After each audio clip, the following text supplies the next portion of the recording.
we have breaking news coming out of the United Nations. The United Nations Security Council right now deciding whether to side with the United States or Russia on the political and humanitarian crisis in Venezuela.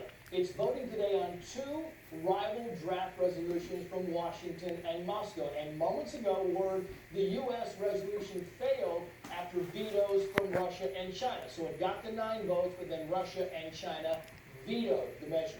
The U.S. was backing opposition leader Juan Guaido and calling for a new presidential election that's free, fair, and credible. Russia is standing behind disputed Venezuelan President Nicolas Maduro and urging the UN to stay neutral. Again, the U.S. resolution has just failed after vetoes from permanent members of the UN Security Council, Russia, and China. We are still waiting for the results of the vote on Russia's resolution.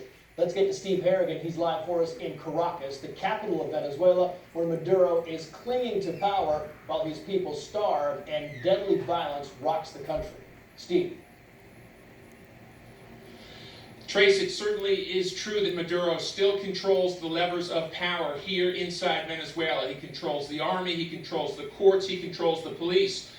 And there really has been a sense of failure on the ground here in efforts to oust Maduro from power.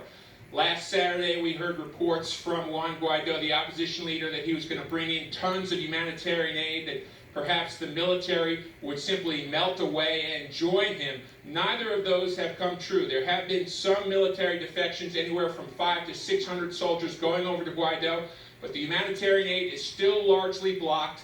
The large-scale defections from Maduro have not happened, and when you talk to people on the street in Caracas, there is a sense of disenchantment with this 35-year-old opposition leader. 1 month since he declared himself president, he has not done very much here in Venezuela. Trace?